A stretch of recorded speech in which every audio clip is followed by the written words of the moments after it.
بسم اللہ الرحمن الرحیم۔ تمام دیکھنے اور سننے والوں کو میری طرف سے السلام علیکم۔ ویئر جو لوگ بھی حج 2024 کی تیاری کر رہے ہیں، اللہ کریم آپ سب کو اپنے اور اپنے حبیب کے در پر لے جائے۔ ہمارے لیے بھی دعا کیجیے گا، اور ویئرز کمنٹ سیکشن میں آمین لکھ دیجیے، انشاءاللہ لکھ دیجیے، شاید کسی کی لکھی آمین سے ہی باقی سب بھی وہاں پر پہنچ جائیں۔ ویئرز آخر کار وفاقی وزیر جو انیق احمد صاحب ہیں، مذہبی امور کے وزیر ہیں، انہوں نے حج کے حوالے سے جو پریس کانفرنس کرنی تھی، جو کافی دنوں سے التوا کا شکار تھی، وہ آج انہوں نے کر دی ہے۔ تمام ڈیٹیل جو ہیں وہ انہوں نے پبلک کے ساتھ شیئر کر دی ہیں، حج کی قیمت سے لے کر قربانی کی جو قیمت ہے وہ، اور پھر درخواستیں کب وصول ہوں گی اور ان کی آخری تاریخ کیا ہے، سب چیزیں انہوں نے شیئر کر دی ہیں، جو کہ میں ایک ایک کر کے ساری آپ کے ساتھ شیئر کرتا ہوں۔ تو سب سے پہلے میں شروع کرتا ہوں کوٹا سے۔ کوٹا انہوں نے بتایا کہ 1,89,210 سیٹوں کا کوٹا پاکستان کو ملا ہے، جس میں سے 50% پرائیویٹ سیکٹر کو دی جائیں گی اور 50% حکومت اپنے پاس رکھے گی۔ اس میں سے تقریباً 25,000 کے قریب جو ہے وہ سپانسرشپ اسکیم کے لیے جو ہے وہ مختص کی جائیں گی، اور اگر کوئی سپانسرشپ اسکیم کے تحت حج پر جانا چاہتا ہے یا کسی کو بھیجنا چاہتا ہے تو $3800 مطلب $3,800 پے کرے گا تو وہ حج پر جائے گا، اور اس کا کوئی قراندازی سے تعلق نہیں ہوگا۔ جو ڈالر پے کرے گا وہ ہر صورت جائے گا ہی جائے گا۔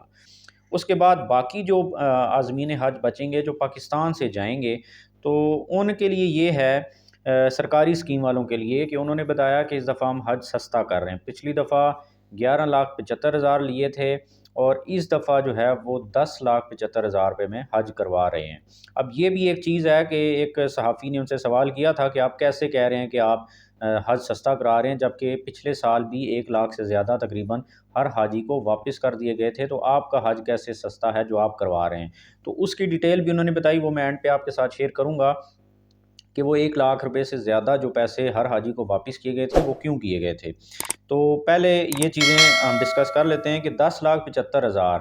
یہ ہر حاجی نے جمع کرانے ہیں جو کہ سرکاری اسکیم کے تحت حج پر جانا چاہتا ہے 2024 میں۔ اور یہ کچھ چیزیں جو میں پہلے ہی آپ کے ساتھ شیئر کر چکا تھا، لیکن آج یہ کنفرم ہے، جو کہ انہوں نے پریس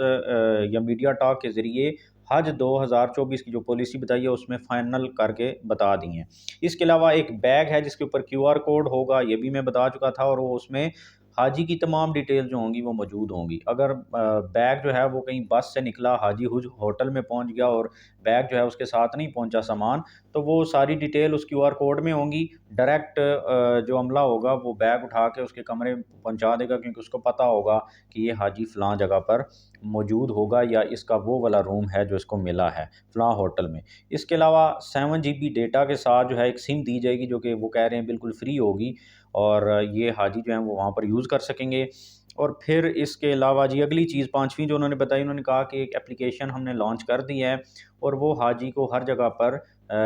جو ہے وہ سہولت میسر ہوگی اس کے ذریعے، کہ مثال کے طور پہ حاجی اس کے ذریعے گم نہیں ہوگا۔ جیسے کہ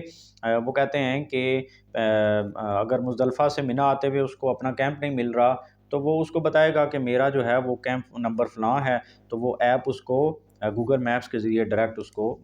وہاں اس جگہ پہنچا دے گی۔ تو اتنی زیادہ اپڈیٹڈ چیزیں ہوں گی، اور پھر اسی ایپ کے ذریعے کمپلین بھی کی جا سکے گی اگر وہاں پر حاجی کوئی مسئلہ فیس کر رہے ہیں جس کا کوئی سلوشن نہیں دیا جا رہا، یا کوئی بھی ایسی چیز جو کہ آنے والے سالوں کے اندر بہتر ہونی چاہیے اور حاجی وہ ایشو فیس کر رہے ہیں، تو وہ انہوں نے کہا کہ کمپلین بھی اس ایپ کے اندر کی جا سکے گی۔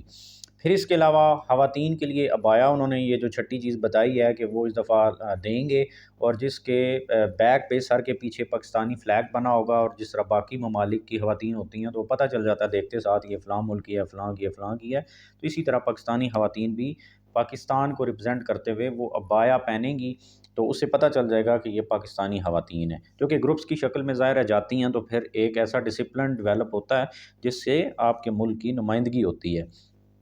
7ویں چیز جو انہوں نے بتائی، انہوں نے کہا کہ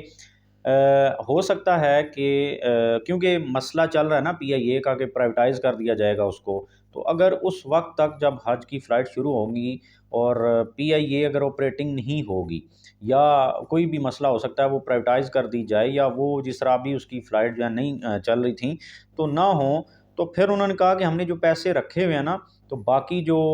ہمارے پاس ایئر لائنز ہوں گی جیسے کہ پاکستان کے اندر ایئر بلو ہے، سرین ہے، یا پھر سعودی ایئر لائن کے ذریعے پچھلی دفعہ بھی انہوں نے بتایا کہ تقریباً 40,000 لوگ ہم نے بھیجے تھے، تو ہم ان ایئر لائنز کے ساتھ بات کریں گے، اور اگر ٹکٹ سستا ہمیں مل جائے گا تو اگر ہمیں 10,000 روپے اس میں سے بچتے ہیں، 15 بچتے ہیں، 20 بچتے ہیں، جتنے بھی ہمیں ان پیسوں میں سے پیسے بچیں گے تو وہ ہم حاجیوں کے بینک اکاؤنٹ میں ٹرانسفر کر دیں گے، جن بینک اکاؤنٹ کے ذریعے انہوں نے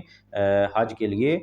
پیسے جمع کرائے ہوں گے درخواست کے وقت۔ تو 8ویں چیز جو انہوں نے بتائی، انہوں نے کہا کہ 20 دن کا جو حج ہوگا اس کی قیمت بھی پوچھ لی گئی ہے ایک صحافی کی طرف سے، انہوں نے خود نہیں تھی بتائی کیونکہ وہ مہنگا ہو رہا تھا 44 یا 40 دن کے حج سے، تو انہوں نے بتایا کہ 11,50,000 روپے نارتھ کے لیے جائیں گے، اور 11,40,000 روپے جو ہے وہ ساؤتھ کے لیے جائیں گے، تو مطلب 10,75,000 روپے تھے نا جو سرکاری اسکیم کے تحت جا رہے ہیں 40 دنوں کے لیے، تو اس میں تقریباً 70 سے 75,000 روپے آپ اور ایڈ کریں گے تو 20 دن والا جو حج ہے وہ آپ کر سکیں گے اگر آپ اس کے ذریعے جانا چاہتے ہیں۔ تو آسان لفظوں میں یہ ہے کہ 40 دن والا سستا ہے اور 20 دنوں والا حج مہنگا ہوگا، کیونکہ وہ اس پیک ٹائم میں حاجی جائیں گے جس وقت ساری چیزیں آپ کے ہوٹلز ہوں گے، باقی جگہیں ہوں گی، وہ ساری لوگ لے چکے ہوں گے، تو پھر اس وقت یہ ساری چیزیں مہنگی ہوں گی۔ تو یہ تو سمپل سی چیز ہے، جب کوئی بھی چیز مارکیٹ میں کم ہوتی ہے تو اس کی قیمت اوپر چلی جاتی ہے۔ اچھا، ایک چیز انہوں نے اور بتائی، انہوں نے کہا کہ مدینہ میں نا جو 40 دنوں کا حج لوگ کرتے ہیں تو مدینہ میں ان کو 8 دن الاؤ ہوتے ہیں کہ وہ رک سکتے ہیں۔ اس دفعہ انہوں نے ایک چیز اور ایڈ کی، انہوں نے کہا کہ اگر حاجی یہ چاہتے ہیں کہ وہ 8 دن نہیں رکتے وہاں پر اور 4 دن رکنا چاہتے ہیں تو یہ ان کے پاس آپشن موجود ہوگا کہ وہ 8 کے بجائے 4 دن وہاں پر رکیں، تو 4 دن اگر وہ کم کریں گے وہاں مدینہ میں قیام تو ان کی جو پیکج کی پرائز ہے اس میں بھی کمی آ جائے گی، جو کہ انہوں نے بتائی کہ 8 کے بجائے 4 دن جو مدینہ میں حاجی رکے گا اس کی تقریباً 30 سے 35,000 روپے پیکج میں کمی آ جائے گی، مطلب پیکج سستا ہوگا اور وہ پیسے اس کو واپس مل جائیں گے۔ ٹھیک ہو گیا، یہ چیز کنفرم ہو گئی۔ اچھا، 10ویں چیز انہوں نے روڈ ٹو مکہ کہا کہ جو امیگریشن کا پروسیس ہوتا تھا پچھلے سال وہ اسلام آباد والوں کے لیے ہوا کہ اسلام آباد ایئرپورٹ پہ ہی سارا امیگریشن کا پروسیس ہو گیا کمپلیٹ، حاجی یہاں سے گئے، وہاں جدہ اترے اور وہاں سے ڈائریکٹ اپنے ہوٹلز میں چلے گئے۔ تو اس دفعہ انہوں نے کہا کہ کراچی تک ہو گیا، یہ اسلام آباد اور کراچی دونوں کا یہ ہوگا، لاہور کی ہم نے سعودی عرب سے ریکویسٹ کیا کہ وہ کر دیں کیونکہ لاہور جو ہے وہ بہت زیادہ حاجی وہاں سے جاتے ہیں، تو پھر ان کا ایک تھوڑا لمبا پروسیس ہے، تو دیکھتے ہیں کہ وہ حج کے دنوں تک ہو سکتا ہے یا نہیں ہو سکتا، اگر ہو گیا تو بہت اچھی چیز ہو جائے گی۔ 11ویں چیز انہوں نے جو بتائی وہ یہ کہ ہر سال معاونین کو یہاں سے لے کر جاتے تھے وزارت حج یہاں سے، کہ جو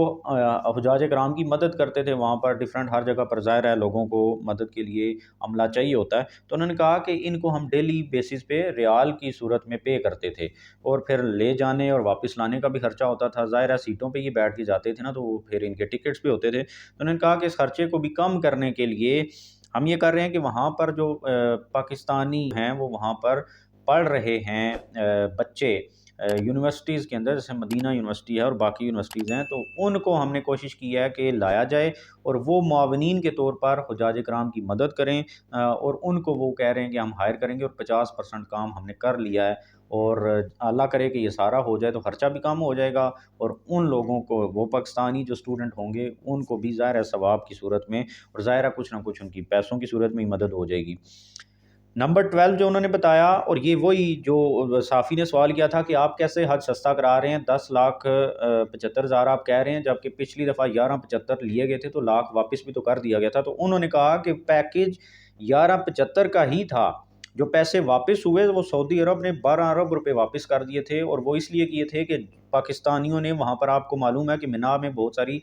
مشکلات بھی فیس کی تھیں، کیونکہ پچھلی دفعہ ایک بڑے نمبر کے اندر سعودی عرب نے عازمین حج کو الاؤ کر دیا تھا حج کے لیے، تو جس کی وجہ سے وہ مینجمنٹ پراپر طریقے سے نہیں کر پائے، تو لوگ جو ہیں وہ ان کو واش روم صحیح نہیں ملے، کوئی جو ہیں ان کو میٹرس نہیں ملے، تو ہیموں کے اندر بہت سارے مسائل لوگوں نے فیس کیے، تو انہوں نے کہا کہ ہم نے یہ ایک کمپلین ڈالی ہوئی تھی سعودی عرب کے حج منسٹری کے اندر، تو اس کو مد نظر رکھتے ہوئے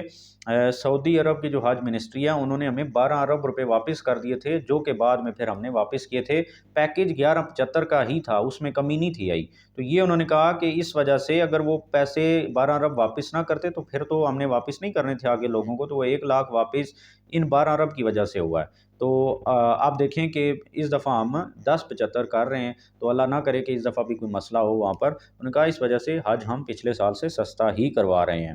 قربانی کا سوال کیا گیا تو انہوں نے کہا کہ قربانی کے پیسے اس 10,75,000 میں شامل نہیں ہیں، اور قربانی لوگ جو ہیں وہ خود کروائیں گے وہاں پر جا کر۔ اور اس کے علاوہ انہوں نے یہ بھی بتا دیا کہ تقریباً پاکستانی 60,000 روپے میں قربانی ہوگی وہاں پر سعودی عرب میں۔ تو اب وہاں پر جائیں گے آپ، جس طرح پچھلی دفعہ بینکوں میں لوگ گئے تھے، واؤچر خریدے تھے پیسے دے کے اور قربانی ہو گئی تھی، اور پھر میسج وغیرہ آ جاتا ہے کہ آپ کی قربانی ہوگی، اب آپ جو ہے اگلا کام کر لیں۔ تو یہ چیزیں،